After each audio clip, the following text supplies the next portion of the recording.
স্বাগত ডিবিসি সংবাদের সাথে আছে হিমাদ্রি রাহা। মানিকগঞ্জ 1 আসনের সাবেক এমপি ও জাতীয় ক্রিকেট দলের সাবেক অধিনায়ক নাইমুর রহমান দুর্জয়কে গ্রেপ্তার করেছে মানিকগঞ্জ গোয়েন্দা পুলিশ।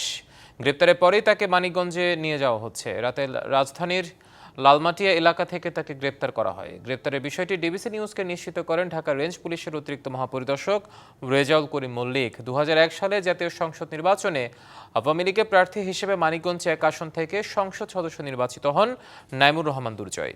পরবর্তীতে আওয়ামী লীগ থেকে 2014 ও 2018 সালেও একই আসন থেকে সংসদ সদস্য নির্বাচিত হন তিনি। তার বিরুদ্ধে হত্যাসহ একাধিক মামলা রয়েছে।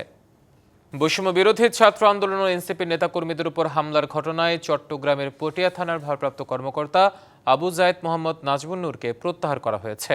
আন্দোলনের মুখে বুধবার রাত 10:30টার দিকে তাকে প্রত্যাহার করা হয়। বিষয়টি নিশ্চিত করে চট্টগ্রাম জেলা পুলিশ সুপার সাইফুল ইসলাম এবং তিনি জানান, পটিয়ার ওসিকে প্রত্যাহার করে চট্টগ্রাম রেঞ্জ ডিআইজি কার্যালয়ে সংযুক্ত করা হয়েছে। বুধবার সকাল থেকে পটিয়া থানার ওসিকে অপসারণের দাবিতে প্রায় 7 ঘন্টার মতো চট্টগ্রাম কক্সবাজার মহাসড়ক অবরোধ করে বৈষম্য বিরোধীরা। একই দাবিতে চট্টগ্রামের জাকির হোসেন সড়ক অবরোধ এনসিপির নেতাকর্মীরা করে এবং গত মঙ্গলবার রাতে রাঙামাটির ছাত্রলীগ নেতা দীপঙ্কর তালুকদারকে আটক করে পটিয়া থানায় নিয়ে যায় বৈষম্য বিরোধী ছাত্র আন্দোলনের নেতারা। তবে মামলা না থাকায় পুলিশ তাকে গ্রেপ্তারে অসম্মতি জানালে বাকবিতণ্ডার এক পর্যায়ে দুপক্ষ সংঘর্ষে জড়ায়। পুলিশের লাঠিচার্জে আহত হয় বেশ কয়েকজন। বুধবার সকাল থেকে পটিয়ার ওসিকে প্রত্যাহার সহ 3 দফা দাবিতে সড়ক অবরোধ করে এনসিপি ও বৈষম্য বিরোধী ছাত্র আন্দোলনের নেতারা। দর্শক, ঢাকা এনসিপির কেন্দ্রীয় কার্যালয়ের সামনে ঢাকা মহানগরীর জুলাই পদযাত্রার গাড়িতে ককটেল বিস্ফোরণের ঘটনা ঘটেছে। প্রতিবাদে বিক্ষোভ হচ্ছে। এই মুহূর্তে সেখানে আছেন আমাদের সহকর্মী অজিত, তিনি আমাদের সাথে যুক্ত হচ্ছেন। অজিত, ঘটনা ঠিক কখন ঘটে আর এখন কেমন সেখানে অবস্থা কেমন দেখছেন? হিমাদ্রি, এখানে রাত 11:30টায় কিন্তু একটা ককটেল বিস্ফোরণের ঘটনা এখানে ঘটেছিল।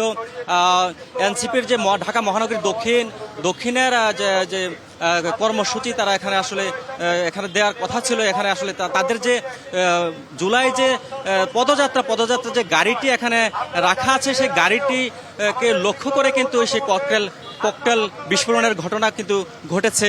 আর সেই ঘটনার পরপরই কিন্তু এখানে এনসিপির যে সদস্যরা আছে তারা কিন্তু এখানে কিন্তু কার্যালয় থেকে এখানে নেমে আসছে এবং আশপাশের বিভিন্ন মানুষজন এবং এনসিপির সদস্যরা কিন্তু এখানে এসে বাংলা মোটর তাদের যে কার্যালয় রয়েছে কার্যালয়ের সামনে কিন্তু তারা আসলে জড়ো হয়েছেন। এখানে তাদের আসলে ওইটার প্রেক্ষিতে কিন্তু তারা আসলে এখানে 12:30 তারা এখানে একটা বিক্ষোভ কর্মসূচি তারা করবেন বলে আসলে আমাদেরকে তারা সেটা জানিয়েছেন। তারা এই মুহূর্তে তারা আসলে এখানে বিভিন্ন তারা এখানে কিন্তু সবাই জড়ো হয়েছেন এবং তারা কিন্তু সেটার পরিপ্রেক্ষিতে তারা কিন্তু এখানে বক্তব্য রাখছেন। এনসিপির সদস্যরা তারা বাংলা মোটর এনসিপির কার্যালয়ের সামনে তারা কিন্তু জড়ো হয়েছেন।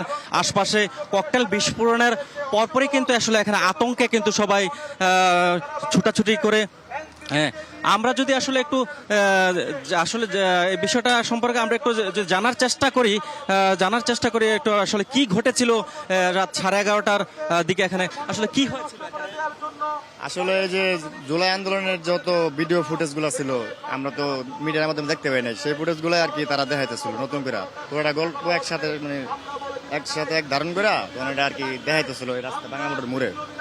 তখন হঠাৎ করে রাত 11:15টার মতো বাজে, তখনই হঠাৎ করে অনেকজন মানুষ দাঁড়ানো ছিল জায়গায়, বিকট এক আওয়াজ হয়েছে। কি হয়েছে, সবাই দৌড় একজন একদিকে চলে গেছে। পরে কিছুক্ষণ পরে ধুমা থামছে, তখন গিয়া দেখে দু জায়গায় এত বড় একটা ফোটা হয়ে গেছে আর কালো ধুমা হয়ে গেছে। তারপর গাড়ির ভিতরে আপনার ককটেলের যে ইয়াগুলা থাকে, ডিব্বার যে টুকরাগুলা, ওইগুলা পাইছে অনেকগুলা। আপনি কি আওয়াজ শুনতে পেয়েছেন বা ককটেল বিস্ফোরণের ঘটনা দেখেছেন? যে আমি একদম গাড়ির পাশে ছিলাম, মানুষ অনেকজন দূরে দাঁড়া ছিল। তখন আমি এই জায়গায় আর ভিতরে একটা ছেলে বসা ছিল, আরেকজন ডিম বিক্রি করতেছিল ওই জায়গায়। আমরা 3 জনই কাছে, আমরা 3 জন কি মানে আওয়াজটা খুব ভয়ঙ্কর ভাবে শুনলাম আর কি, একদম কাছ থেকে এই আর কি। পরে এখন আর কি মানুষজন এটা নিয়ে তদন্ত করতেছে। ধন্যবাদ। আমরা আরেকটু জানার চেষ্টা করব আসলে এখানে 11:30টার দিকে যে ককটেল বিস্ফোরণের কথা বলা হচ্ছে, কি হয়েছিল আসলে কি হয়েছিল এখানে 11:30? আসলে একটি কথা হয়েছে যে দুষ্বৃত্তকারীরা, যারা সন্ত্রাসী বাহিনী যারা রয়েছে, তারা ককটেল মেরে এই জুলাইকে মুছিয়ে দিতে চায়।